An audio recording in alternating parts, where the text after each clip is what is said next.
Okay, I have a theory. The best meals aren't about one perfect bite. They're about an experience, and there is no better edible experience than a perfectly crispy, juicy, cheesy birria taco dunked into its own rich, spicy consomme. I thought you had to be a pro to pull it off until I tried. But here's the secret. It all starts with liquid flavor. You're not making a sauce, you're making a juice. Grab about 4 dried guajillo chiles and 2 anchos, rip off the stems, shake out the seeds. Now, toast them in a dry pan for just a minute on each side until they smell smoky and sweet like autumn leaves. Don't let them burn. Now, cover them with hot water and let them soften for 20 minutes. This is your flavor foundation. While they soak, char a quartered onion, a few garlic cloves, and 2 Roma tomatoes in that same pan. Everything gets a little blackened. That's good. That's flavor.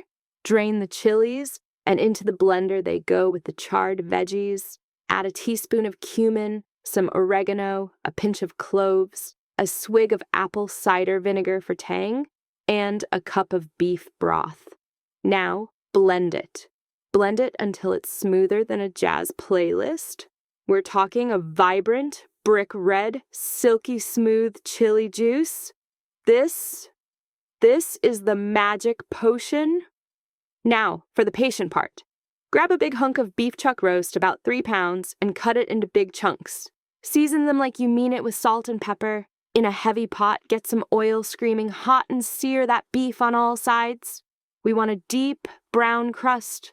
That's the flavor base. Pour in your gorgeous chili juice. It will sizzle and smell incredible. Let it cook for just a minute to wake up the spices.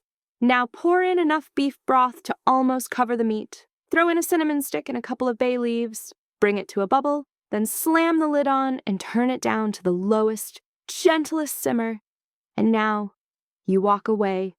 For 3 hours, let time and low heat do the work, transforming that tough cut into something that will fall apart at the mere sight of a fork. That pot will become your best friend. While that's bubbling away, we need something fresh and cool to cut through all that richness. Let's make a killer guacamole. Scoop the flesh of 2 ripe avocados into a bowl. Immediately hit it with the juice of a whole lime and a good pinch of salt. This stops it from browning and starts the seasoning. Mash it to your preferred chunkiness. Now fold in a handful of finely diced white onion, a big bunch of chopped cilantro, and 1 finely chopped jalapeno. Seeds out if you're spice shy. The final touch, some diced tomato for little bursts of freshness. Give it a taste, adjust. This is your bright green victory flag ready to plant on top of your tacos. All right, the moment of truth. The beef is tender. Pull it out and shred it with 2 forks. Look at that. Now skim the top of that pot. That beautiful clearish red liquid underneath the fat, that's the consomme, your liquid gold. Taste it and add salt if it needs it. Keep it warm.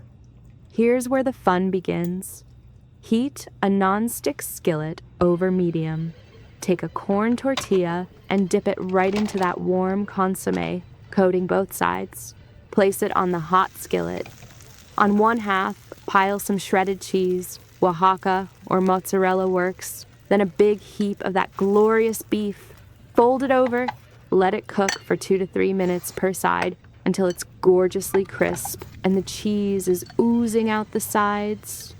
That's your quesabirria. And here's the twist, the whole point of this journey. You don't just eat this taco. You serve it with a little bowl of that warm consomme on the side. You take a crispy, cheesy, meaty bite, and then you dunk the next bite right back into the soup it was born from. It's a flavor loop. It's the experience.